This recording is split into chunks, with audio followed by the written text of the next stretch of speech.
मराठा समाजसेवा मंडळाच्या अध्यक्षांसह इतर 4 जागांसाठी आज सपाटे आणि ॲडव्होकेट कदम यांच्या पॅनलमध्ये थेट लढत झाली। या पॅनलच्या निवडणुकीसाठी सकाळी 8 वाजता गावडे मंगल कार्यालयात मतदानाची प्रक्रिया पार पाडण्यात आली। यावेळी 159 सभासदांनी मतदान केले। सकाळी मतदान झाल्यानंतर दुपारी 2 नंतर मतदान केंद्रावरच मतमोजणी प्रक्रिया पार पाडण्यात आली। यावेळी मनोहर सपाटे यांचे पॅनल शिवतीर्थ विकास पॅनलच्या 15 पैकी 11 सभासद निवडून आले, तर ॲडव्होकेट राम कदम यांच्या संघर्ष योद्धा पॅनलचे फक्त 4 सभासद निवडून आल्याची घोषणा निवडणूक निर्णय अधिकारी ॲडव्होकेट प्राध्यापक गणेश देशमुख यांनी दिली।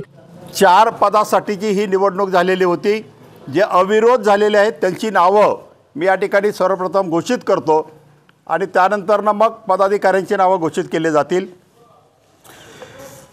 अविरोध झालेले संचालक श्री खंडाळकर प्रभाकर बाबूराव, श्री चव्हाण अशोक गहिनीनाथ, श्री पवार सुरेश किसनराव, श्री पाटील विनायक दामोदर, श्री चटके शिवदास बजरंग, श्री वाघचौरे नीलकंठ राजाराम, श्री जाधव मुकुंद विठ्ठल, श्री जाधव मंगेश भारत, श्री हवळे नागनाथ बलभीम,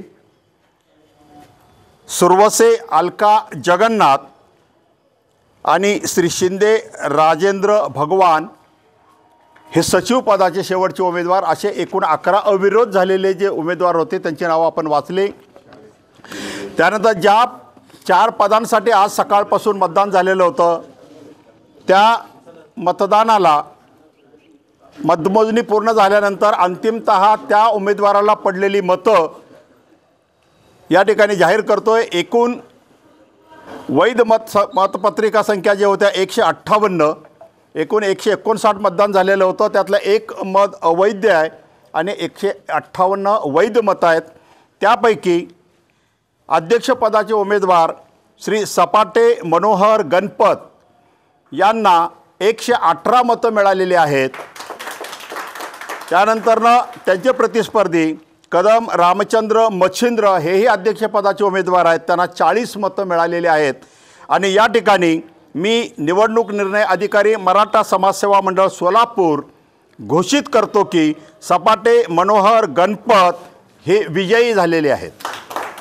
सपाटे विरुद्ध ॲडव्होकेट कदम अशी लढत झाल्याने या निवडणुकीकडे सर्व मराठा समाजाचे लक्ष लागून राहिले होते। या निवडणुकीच्या दरम्यान विरोधकांनी सपाटे यांना लक्ष्य केले। आरोप प्रत्यारोपानंतरही मराठा समाज सेवा मंडळाच्या निवडणुकीत सपाटे यांनी आपले राजकीय कौशल्य दाखवत विरोधकांच्या पॅनलच्या निवडणुकीत 4 मुंड्या चित केले। आपल्या पॅनलला मिळालेल्या घवघवीत यशानंतर माध्यमांना आपली पहिली प्रतिक्रिया देताना मराठा समाज सेवा मंडळाचे मुख्य प्रवर्तक माजी महापौर मनोहर सपाटे म्हणाले, सभासद बंधूंनी दूध का दूध पाणी का पाणी केलेलं आहे। ज्या गेली 10-12 वर्ष शिवाजी शाळेवरची सत्ता, मराठा समाज सेवा मंडळाची सत्ता काढून घेण्यासाठी काही लोक प्रयत्नशील आहेत आणि त्यांचा प्रयत्न गेली 10-12 वर्ष 2012ला पहिला गुन्हा दाखल केला,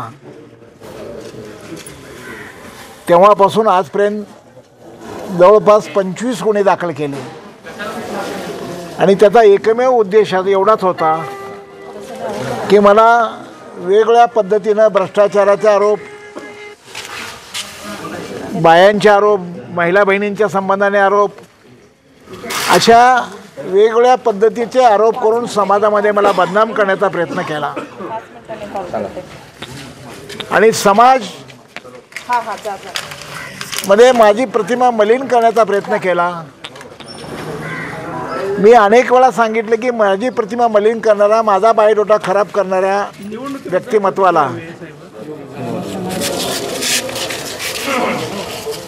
त्यांनी स्वतःचा बायोडाटा कधी तपासलाच नाही आणि त्यांचा स्वतःचा बायोडाटा, स्वतःचा कार्यभार, स्वतःची राजकीय आणि सामाजिक कालखंडातली सूर्याजी पिसाळ्याच्या विचाराची प्रवृत्ती ही गेली 15 वर्षे मला त्रास देते आहे। अनेक निवडणुका झाल्या, 5 निवडणुका मी लढल्या, 1 बिनविरोध झाली होती। अशा 6 निवडणुका मी गेल्या 94 साली सत्तेवर आलो आणि तेव्हापासून 6 निवडणुका झाल्या. ज्यांनी संस्थेसाठी योगदान दिलं होतं, मग ते दादासाहेब सौंदळे असतील, प्रभाकर सुरवशी असतील, अनेक मान्यवर असतील, काकडे सरांचे वडील असतील, हे या मान्यवरांनी संस्थेसाठी काही ना काही योगदान दिलं होतं आणि ते योगदान विचारात घेऊन लढाई झाली सत्तेसाठी. जनतेने सत्ता माझ्याकडे दिली, त्यांना नाकारलं. पण ही लढाई आत्ताची, ही यांचा काडीचाही संबंध नाही आणि म्हणून त्यांना पडलेली 40 मतंसुद्धा ती स्वागतार्थ नाहीत, गैरसमजुतीनं पडलेली मतं आहेत. चुकीची माहिती लोकांमध्ये पुरवण्यामध्ये ते 40 लोकांना समजावण्यामध्ये यशस्वी झालेत.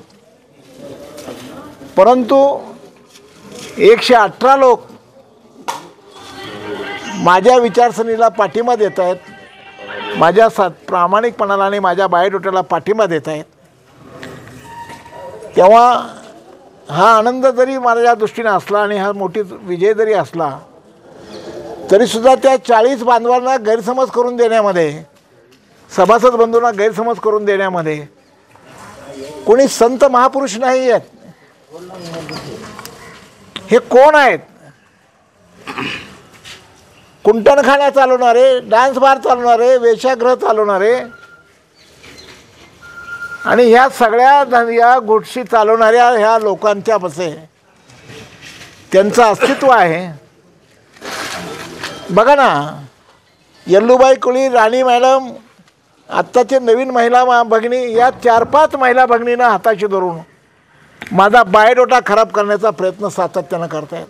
आणि आज तुमच्या सगळ्यांच्या लक्षात आलं असेल आणि मीडियाला खास माझी विनंती सांगतो की आपल्या सगळ्यांच्या लक्षात आलं असेल की मी आत्तापर्यंत दिलेली सगळी स्टेटमेंट तुम्ही जरा माझ्या सर्व स्टेटमेंटचा अंतर्भूत करा आणि आज तुम्ही काळजीपूर्वक बघा. या सगळ्या 15 दिवसाच्या लढाईमध्ये योगेश पवार गेली 15 वर्षे माझ्या विरुद्ध गुन्हे दाखल करतोय आणि तेव्हा लगेच सांगितलं की योगेश पवार आणि सपाटींचं भांडण आहे.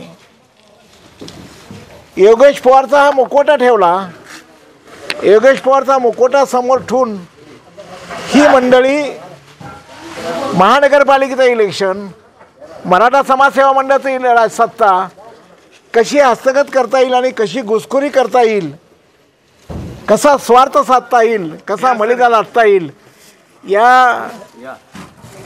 या गोष्टीसाठी सतत प्रयत्नशील राहिली आहेत. जे समाजातनं टाकून दिलेली माणसं आहेत, पण तरीसुद्धा ते 40 मतं गैरसमज करण्यामध्ये यशस्वी झालेत, याचं मला दुःख आहे.